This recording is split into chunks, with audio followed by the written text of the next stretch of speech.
Welcome to my YouTube channel Shyamali tutorial. আজ রায়মার্টিন প্রশ্নবিচিত্রা থেকে class 7-এর science বিষয়ের প্রশ্ন উত্তরগুলো করে দেখাবো।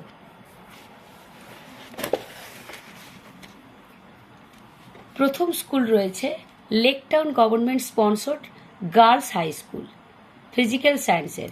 1 নম্বরে রয়েছে, দেখো সঠিক উত্তরটি নির্বাচন করে লেখো।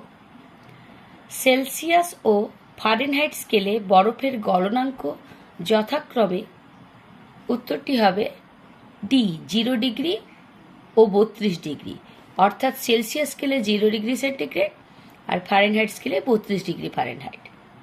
এরপরে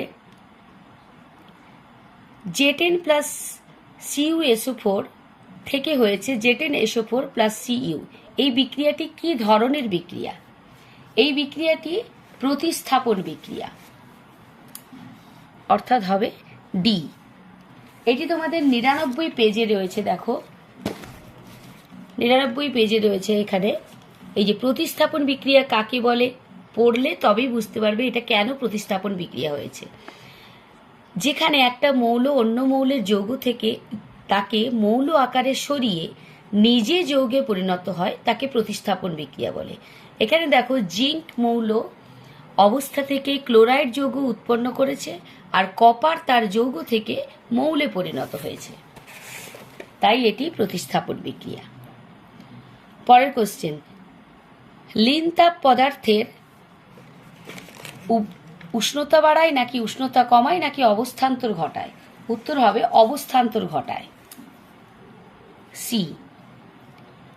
Na+ আয়নে ইলেকট্রন সংখ্যা হলো, উত্তরটি হবে 10 বি। এটি দেখো তোমাদের 88 পেজে আছে।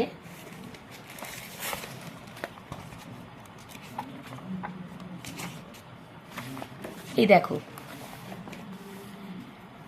Na পরমাণুর ইলেকট্রন সংখ্যা কিন্তু 11টি। যেহেতু এটি প্লাস আয়নে রয়েছে, অর্থাৎ একটি ইলেকট্রন ছেড়েছে, তাই সে পজিটিভ হয়ে গেছে। এই কারণে ওর এখন ইলেকট্রন সংখ্যা হবে 10। পরের প্রশ্ন, তাপ পরিমাপ করার যন্ত্র, উত্তরটি হবে ক্যালোরিমিটার। পরের প্রশ্ন, সংক্ষিপ্ত উত্তর দাও। কোন পরমাণুর ভর সংখ্যা 23 এবং পারমাণবিক সংখ্যা 11 হলে নিউট্রন সংখ্যা কত? এটা আমরা জানি যে কোনো পরমাণুর ভর সংখ্যা থেকে যদি পারমাণবিক সংখ্যাকে বিয়োগ করা হয় তাহলে নিউট্রন সংখ্যা পাওয়া যায়। তাহলে আমরা এখানে কি করব? ভর সংখ্যা আমরা বলে দিয়েছি, এখানে ভর সংখ্যা হচ্ছে 23, সেখান থেকে পারমাণবিক সংখ্যাটা আমরা বিয়োগ করব, অর্থাৎ 11 বিয়োগ করব, তাহলে উত্তর পাবো 12। আমরা জানি ভর সংখ্যা মানে হচ্ছে প্রোটন আর নিউট্রনের একসঙ্গে সংখ্যাটাকে বলা হয় ভর সংখ্যা। সেখান থেকে যদি পারমাণবিক সংখ্যা অর্থাৎ প্রোটন সংখ্যাটাকে বাদ দিয়ে দিই তাহলে আমরা নিউট্রন সংখ্যা পাবো। পরের প্রশ্ন, তাপ পরিমাপের SI একক কি?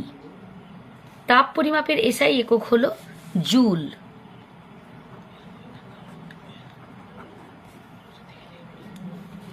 পরিবর্তনশীল যোজ্যতা দেখা যায় এমন একটি মৌলের নাম ও চিহ্ন লেখো। পরিবর্তনশীল যোজ্যতা দেখা যায় এমন মৌলের নাম আমরা বলতে পারি কপার,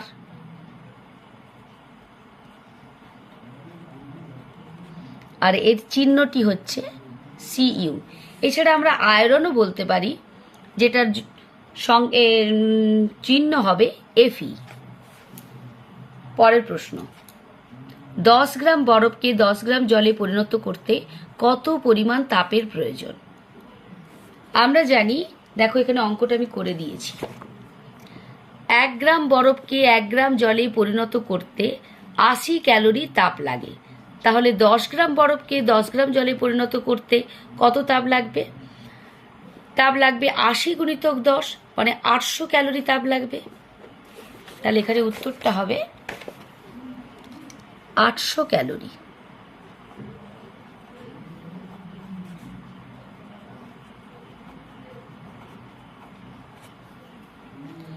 পরের প্রশ্ন, নিম্নলিখিত প্রশ্নগুলির উত্তর দাও। একটি বস্তুর উষ্ণতা 20 ডিগ্রি সেন্টিগ্রেড হলে ফারেনহাইট স্কেলে তার মান কত হবে? এটি আমাদের বইতে ছিল। এই সম্পর্কটা আমরা জানি, সেলসিয়াস ও ফারেনহাইট স্কেলের যে সম্পর্ক, যে C/5 = F-32/9। এখানে দেখো সিতে আমরা এখানে দেওয়া আছে 20 ডিগ্রি সেন্টিগ্রেড, তাই 20 বসিয়েছি। বাকি দেখো যেমন ছিল তেমন আছে, 20/5 = F-32/9। এবার এটা কাটাকাটি করলে 5 × 4 = 20, তো 4 হলো এদিকে, এদিকে সমান চিহ্নের এদিকে যেমন ছিল তেমনই থাকবে। এবারে এখানে দেখো এটা আমরা কোনাকুনি গুণ করেছি, 9 × 4 = 36 = F-32। এবারে এই 32 আমার প্রয়োজনীয় আমরা সমান চিহ্নের এদিকে নিয়ে চলে আসবো, তাহলে এদিকে এলে সমান চিহ্নের এদিকে এলে মাইনাসটা প্লাস হয়ে গেল, তাহলে 36 + 32 = হয়ে গেল 68। এটা = F অর্থাৎ ফারেনহাইট। ফারেনহাইট আমরা যদি বাম দিকে নিয়ে চলে আসি তাহলে 68টা চলে আসবে ডান দিকে। তাহলে এটি আমাদের আনসার। আনসারটি আমাদের জানতে চেয়েছিল যে 20 ডিগ্রি সেন্টিগ্রেড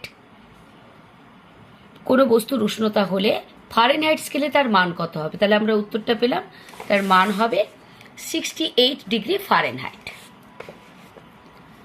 পরের প্রশ্ন, প্রদত্ত যৌগগুলির সংকেত লেখো। Aluminium sulphate.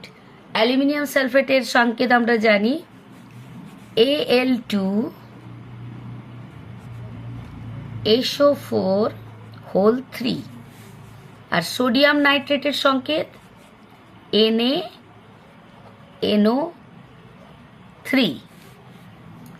NaNO3। এরপরে পরের প্রশ্ন দেখো, প্রদত্ত বিক্রিয়াটির সমতা বিধান করো। সমতা বিধান করে দিয়েছি আমি এখানে। P4 + I2, এদিকে আছে Pi3। এদিকে আমাকে অণু সংখ্যাগুলোকে, পরমাণুর সংখ্যাগুলোকে সমান করতে হবে। এখানে দেখো P4 আছে আর এদিকে আছে I2, আর এদিকে আমাদের হয়ে গেল I3 হয়েছে। তাহলে দুটোকে সমান করতে হলে আমি যদি এখানে একটা 6 লাগাই তাহলে 6 × 2 = 12, I হয়ে গেল 12টা।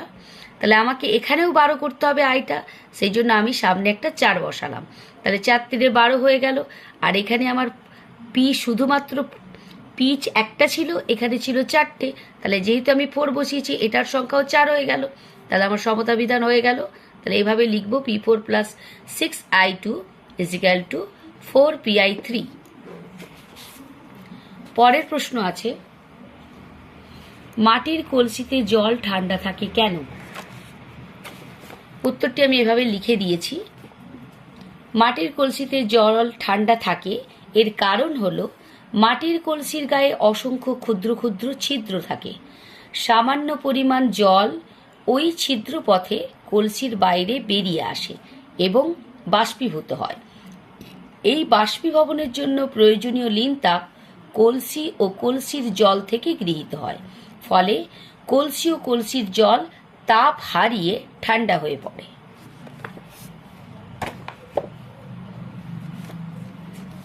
এরপরে চলে আসবো আমরা লাইফ সায়েন্সে। প্রথম প্রশ্ন আছে, লোহিত রক্তকণিকাতে উপস্থিত প্রোটিনটি হলো। লোহিত রক্তকণিকায় আমরা জানি হিমোগ্লোবিন থাকে। পরের প্রশ্ন, দৃষ্টিশক্তি রক্ষাকারী ভিটামিনটি হলো। আমরা জানি ভিটামিন এ আমাদের দৃষ্টিশক্তি রক্ষা করে, আর এই ভিটামিন এ ফ্যাটে দ্রবণীয়। এরপরে ওজন হিসেবে জলের পরিমাণ বেশি থাকে লালায়। এই প্রশ্নের উত্তরটা তোমরা 167 নম্বর পেজে পেয়ে যাবে। 167 নম্বর পেজে আছে, দেখো এই যে অঙ্গ এবং তরল পদার্থের নাম, এরপরে আছে ওজন হিসেবে জলের পরিমাণ। এখানে দেখো লালাতে সব থেকে বেশি আছে 95%, তাই উত্তরটা হবে লালায় সব থেকে বেশি জল থাকে। এরপরের প্রশ্ন, ভাত আটাতে থাকা প্রধান খাদ্য উপাদানটির নাম হলো কার্বোহাইড্রেট বা শর্করা।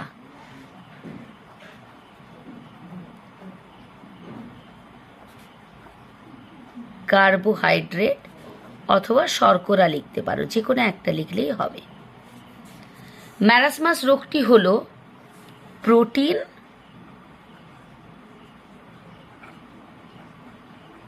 ও শক্তি এর অভাবজনিত ফল। শক্তির বদলে কেউ ক্যালোরি লিখলেও চলবে। ড্যাশ হলো একটি ফাইটোকেমিক্যাল। একটি ফাইটোকেমিক্যাল হলো ক্যারোটিনয়েড।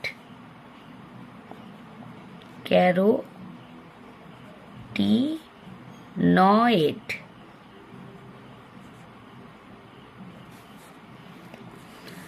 এরপরে আছে বিসদৃশ শব্দটি কারণ সহ খুঁজে বের করে লেখো। দেখো আছে কেরাটিন, ভিটামিন, মায়োসিন, অ্যাক্টিন। এখানে দেখো আমি কারণ সহ করে দিয়েছি। এখানে ভিটামিনটা হবে বিসদৃশ। এর কারণ কি না, কেরাটিন, মায়োসিন, অ্যাক্টিন এগুলো সবই প্রোটিন, আর ভিটামিনটা আলাদা। পরেরটা রয়েছে মেটানিলিওলো, ট্রান্সফ্যাট, সাইক্লামেট আর সোডিয়াম ক্লোরাইড। এখানে দেখো পৃথক হচ্ছে, মানে বিসদৃশ হচ্ছে সোডিয়াম ক্লোরাইড, কারণ এটি একটি লবণ। আর মেটানিলিওলো, ট্রান্সফ্যাট, সাইক্লামেট এগুলো সবই খাদ্যে ব্যবহৃত ক্ষতিকারক পদার্থ। এরপরে রয়েছে দেখো মস্তিষ্কে জল কিরূপে অবস্থান করে, জীবদেহে তাপমাত্রা নিয়ন্ত্রণে জলের ভূমিকা লেখো। প্রশ্নের উত্তরটা আমি এভাবে লিখে দিয়েছি। মস্তিষ্কে জল সেরিব্রোস্পাইনাল তরল অর্থাৎ সিএসএফ রূপে অবস্থান করে। এবারে পরের প্রশ্ন রয়েছিল জীবদেহে তাপমাত্রা নিয়ন্ত্রণে জলের ভূমিকা। জীবদেহে তাপমাত্রা নিয়ন্ত্রণে জলের ভূমিকার প্রথম পয়েন্ট, জল দেহকে ঠান্ডা রাখতে সাহায্য করে। দেহ গরম হলে ঘাম হয় এবং এই ঘাম বাষ্পীভূত হওয়ার সময় দেহ থেকে লিন তাপ শোষণ করে, ফলে দেহ ঠান্ডা হয়। পরের পয়েন্ট, বাষ্পমোচনের মাধ্যমে উদ্ভিদ তার দেহের অতিরিক্ত জল দেহ থেকে বের করে দেয় এবং দেহের উষ্ণতা বজায় রাখে। পরের প্রশ্ন আছে অথবার প্রশ্ন, উদ্ভিজ্জ ও প্রাণীজ উৎস থেকে প্রাপ্ত একটি করে প্রোটিন সমৃদ্ধ খাদ্যের নাম লেখো। প্রোটিনের দুটি গুরুত্বপূর্ণ কাজ উল্লেখ করো। দেখো উদ্ভিজ্জ উৎস থেকে প্রাপ্ত একটি প্রোটিন সমৃদ্ধ খাদ্য হলো সয়াবিন, আর প্রাণীজ উৎস থেকে প্রাপ্ত একটি প্রোটিন সমৃদ্ধ খাদ্য হলো মাছ। এরপরে রয়েছে প্রোটিনের দুটি গুরুত্বপূর্ণ কাজ। প্রোটিনের কাজ দুটি হলো, প্রথম পয়েন্ট লিখেছি শক্তি উৎপন্ন করতে, দেহের বিভিন্ন অংশ বা কলা গঠনে, ক্ষত সারাতে, শ্বাসবায়ু পরিবহনে, পেশির সংকোচনে ভিন্ন ভিন্ন প্রোটিন গুরুত্বপূর্ণ ভূমিকা পালন করে। পরের পয়েন্ট, দেহের রোগ প্রতিরোধেও প্রোটিন গুরুত্বপূর্ণ ভূমিকা পালন করে। এটি তোমরা দেখো পেজ 144-এ পেয়ে যাবে।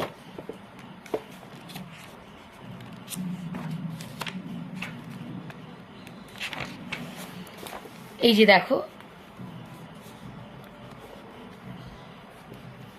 এই যে 144, যে দেখো কোথায় কি কি প্রোটিন রয়েছে।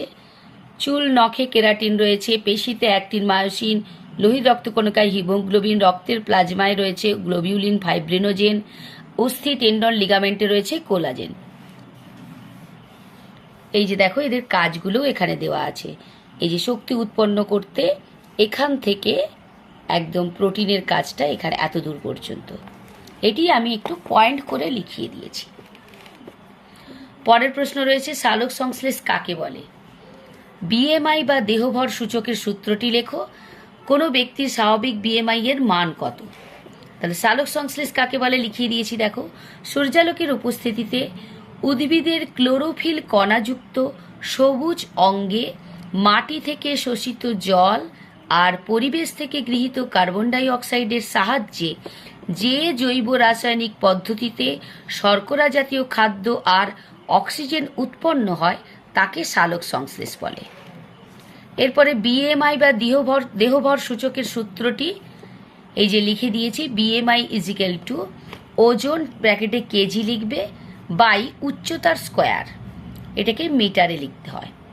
তো এটাই হচ্ছে দেহভর সূচকের সূত্র। পরের প্রশ্ন আছে, কোনো ব্যক্তির স্বাভাবিক বিএমআই এর মান কত? কোনো ব্যক্তির স্বাভাবিক বিএমআই এর মান হলো 18.5 থেকে 25। এই ছিল তোমাদের আজকের প্রথম স্কুলের প্রশ্ন উত্তর। যদি তোমাদের প্রশ্ন উত্তরগুলি কাজে লাগে এবং আমার ভিডিওটি যদি ভালো লাগে তাহলে প্লিজ লাইক ও কমেন্টস করো। আর যারা আমার চ্যানেলে নতুন তারা চ্যানেলটি সাবস্ক্রাইব করে বেল আইকনটি প্রেস করে দিও। দেখা হবে পরের ভিডিওতে। আজকের মতো টাটা।